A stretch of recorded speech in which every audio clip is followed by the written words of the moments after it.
जय हिंद। स्वागत है आप सभी का इस दुनिया की सबसे बड़ी भर्ती में हिस्सा लेने जा रहे उन सभी अभ्यर्थियों का जो रेलवे ग्रुप डी की तैयारी कर रहे हैं और फॉर्म भरने से पहले कुछ आवश्यक जानकारियां आपके पास होनी चाहिए, वही इस वीडियो में हम बात करेंगे। क्योंकि अगर आप आवश्यक दस्तावेजों में अगर कहीं पर भी आपकी गड़बड़ी पाई जाती है तो आपकी मेहनत उस दिन असफल हो जाती है जब आप डॉक्यूमेंट्स वेरिफिकेशन में आपको बाहर कर दिया जाता है, या जब आप फॉर्म भरते हैं, फॉर्म भरने के बाद अपना एप्लीकेशन स्टेटस आप चेक करते हैं कि आपका फॉर्म रेलवे ने एक्सेप्ट किया कि नहीं किया। क्योंकि जब आप फॉर्म भरते हैं तो तुरंत फॉर्म भरने के बाद ही इस चीज का कंफर्मेशन नहीं मिलता है आपको कि आपका फॉर्म एक्सेप्ट हो गया है। वो बाद में विभाग देखता है और आपके द्वारा दी गई जो जानकारी, क्योंकि ऑनलाइन ही आप सारी जानकारी प्रोवाइड करवाते हैं, देखने के बाद वो कहता है कि हाँ आपने जो जानकारियां दी हैं, जो हमें चीजें चाहिए थी वो आपने सही दी हैं या नहीं दी हैं। ठीक है, तो उसके आधार पर आपका फॉर्म गलत भी कभी कभी रिजेक्ट हो जाता है। तो उन चीजों से बचने के लिए आपके पास पहले क्या क्या दस्तावेज होने चाहिए, क्या क्या डॉक्यूमेंट्स आपके पास होने चाहिए ताकि आपका फॉर्म रिजेक्ट ना हो। नहीं तो आपके मन में पढ़ाई करते समय भी इस बात का कहीं ना कहीं संदेह बना रहता है कि यार मान लो मैं बहुत ज्यादा पढ़ भी लिया, मेरा फॉर्म इस वजह से कहीं रिजेक्ट ना हो जाए। तो इन चीजों से दूरी बना करके रखने के लिए आप इस वीडियो को देख लेंगे और उसके साथ साथ जो बताई गई बातें हैं उन पर अमल कर लेंगे तो आपको इस तरीके की कोई भी समस्या नहीं आने वाली है। देखिए, सबसे पहले तो कुल पद 32,438 ये आप देख रहे हैं, इस समय खूब चल ही रहा है। संभावना इस बात की भी है कि कहीं ना कहीं पद आपके बढ़ भी सकते हैं और 23 जनवरी 2025 से आपका ये फॉर्म भरा जाना शुरू हो जाएगा। तो मेरी सलाह आपको यही रहेगी कि जब भी फॉर्म भरना शुरू हो जाए तो आप आगे आने वाली या लास्ट तारीख का वेट मत करिएगा, आप फॉर्म भर दीजिएगा पहले। क्योंकि आपको पता है कि दुनिया की सबसे बड़ी वैकेंसी, मैंने इसीलिए कहा कि जब इसमें आप देखेंगे करोड़ 1.5 करोड़ के आसपास फॉर्म पड़ेंगे, वैकेंसी आपकी भले ही 32,000 हो, 40,000 हो, 50,000 हो, जो भी हो। ठीक है, हाँ, इन सब चीजों को पहले हम इसका भी वीडियो बना देंगे कि कौन से जोन से फॉर्म भरें, क्या भरें, कैसे भरें, क्या आपके लिए लाभदायक रहेगा, कहां से, वो सब बाद में बात कर लेंगे, अगले वीडियो में बता देंगे आपको। ठीक है, तो फॉर्म आप पहले भर दीजिएगा, इस बात में मत रहिएगा कि लास्ट तक आखिरकार फॉर्म भरेंगे हम। ठीक है, देखिए आपको पता है कि सिलेक्शन प्रोसेस आपका जो है वो 3-4 स्टेप से आपको गुजरना पड़ेगा फाइनल ज्वाइनिंग लेने के लिए। सबसे पहले तो सीबीटी यानी पेपर होगा आपका, कंप्यूटर बेस्ड टेस्ट, जिसमें कि 90 मिनट का समय मिलेगा, 100 क्वेश्चन आएंगे, 1/3 माइनस मार्किंग होगी और पर क्वेश्चन 1 नंबर का होगा। Mathematics 25 question, reasoning 30 question, science आपका 25 क्वेश्चन का, जीके और जीएस मिलाकर के 20 क्वेश्चन का आएगा। तो ओवरऑल आप ये इसका आपका पूरा प्रोफार्मा रहेगा। दूसरा, इसके बाद आपको फिर टेट यानी कि आपका फिजिकल स्टैंडर्ड टेस्ट चेक किया जाएगा, जिसमें कि आपको 35 किलोग्राम, लड़कों के लिए 35 किलोग्राम वेट जो होगा वो अपने कंधे पर रख करके, सर पर रख के कहीं से आप लेकर के जाइए। 100 मीटर आपको चलना होगा, 100 मीटर, वो भी कितने मिनट में, 2 मिनट में। और उसके बाद वो भी उसका वेट कितना होगा, 35 किलोग्राम का, ये आप देख रहे हैं। उसी के बाद जो होगा आपको 1 किलोमीटर दौड़ना भी होगा, 1 किलोमीटर रनिंग भी होगी आपकी, और उसके लिए आपको टाइम दिया जाएगा 4 मिनट 15 सेकंड का।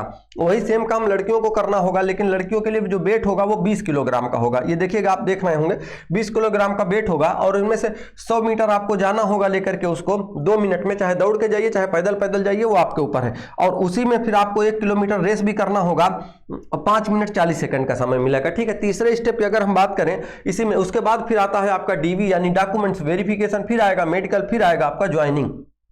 तो ये आपको इन प्रक्रियाओं से होकर के गुजरना पड़ेगा। और आपको जो आज का वीडियो होगा वो डीवी के लिए होगा यानी डॉक्यूमेंट्स वेरिफिकेशन, और जो आप फॉर्म का जो रिजेक्ट होना होता है वो उसका कारण बताने के लिए। देखिए, सबसे पहले कोशिश ये करिएगा कि आपके पास जो भी मोबाइल नंबर है जो आप चलाना चाह रहे हो, क्योंकि हम लोग आजकल के जमाने में 2-2, 3-3 सिम यूज करते हैं, लेकिन कोई ना कोई एक ऐसा नंबर जो आप आने वाले दिनों तक हमेशा चला करके रखना चाहते हो, वही नंबर आप उसमें फिल करिएगा। क्योंकि उसमें ओटीपी, उसके अलावा विभाग अन्य तरीके की जानकारी, आपका पेपर है, कब है, क्या है, कैसे है, आपका फॉर्म एक्सेप्ट हुआ कि नहीं एक्सेप्ट हुआ, वो तमाम तरीके की जानकारी आपको मोबाइल नंबर और ईमेल आईडी के माध्यम से ही वो बताता है। ठीक है, अच्छा, उसके बाद देखिए, फॉर्म जो रिजेक्ट होते हैं उसके 2 सबसे बड़े कारण ये होते हैं कि सबसे पहले तो अगर आप फोटो सही नहीं भरे हैं, फोटो का मतलब ये है कि फोटो आपको किस तरीके से भरना है वो भी मैं आपको दिखाता हूं। देखिए, आप जैसे फोटो देख रहे होंगे, साफ सुथरा ठीक ठाक दिख रहा होगा और इसके बैकग्राउंड में व्हाइट कलर दिख रहा होगा, तो आपको सिंपल तरीके से फोटो खिंचाना है, ना कि अगर मैं आपको दिखाऊं तो एक आधा फोटो और दिखा रहा हूं यहाँ पे, जैसे पता चले आप टोपी लगा के फोटो खिंचा रहे हैं, चश्मा लगा के फोटो खिंचा रहे हैं, या ऐसा फोटो खिंचा रहे हैं इधर से पता चले कि इधर परछाई आपकी बन रही है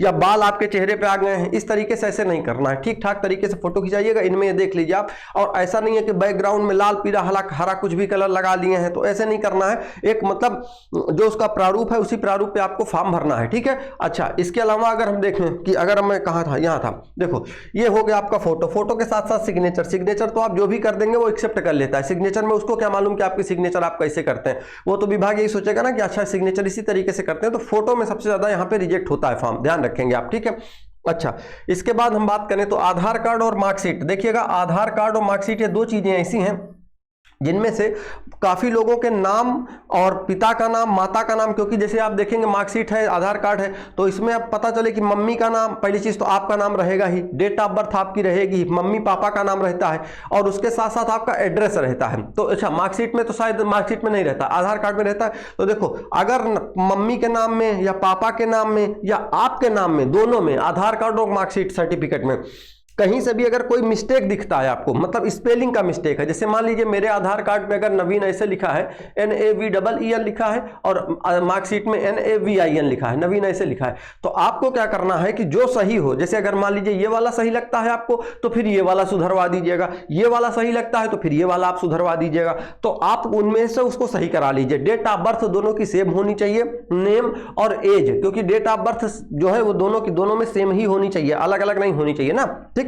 उसके बाद नेम और एज, हाँ सही करा लेंगे, ठीक होगा। अच्छा, मान लीजिए स्पेलिंग मिस्टेक है, आप कहेंगे सर एक अक्षर का है तो का, तो देखिए एक अक्षर का है तो अभी तो आपको नहीं पता चलेगा, अभी तो वो फॉर्म एक्सेप्ट कर लेगा विभाग, क्योंकि उसके पास तो आपका ओरिजिनल वाला थोड़ी ना। लेकिन जब आपका DBPST होगा, डॉक्यूमेंट्स वेरिफिकेशन, आपको बुलाएगा, कहेगा दिखाओ ओरिजिनल वाला, जब देखेगा तो कहेगा कि इसमें बताओ, इसमें तो आई लिखा हुआ है और आपने फॉर्म में ई भरा है, तब आप कहोगे सर वो आधार कार्ड में ई था, तो वो मानेगा तो है ही, ऐसा नहीं कि इसके लिए आपको भगा देगा, वहां से आपको रिजेक्ट नहीं करेगा। लेकिन क्या होता है कि फिर आपके लिए वो दुनिया भर के बवाल खड़ा करेगा, कहीं इसका एफिडेविट बनवा के लाओ, इसमें शपथ पत्र आप बनवा के लाओ, भरो, पूरी जानकारी दो कि हमारे द्वारा दी गई जानकारी सही है, इसमें किसी तरीके की घपलेबाजी नहीं है, जो है वो आज जानकारी में दे रहा हूं सही, वो दुनिया भर की चीजें आपसे कराएंगे। इससे अच्छा है आप पहले ही करा लीजिए, ज्यादा ठीक रहेगा, ठीक है।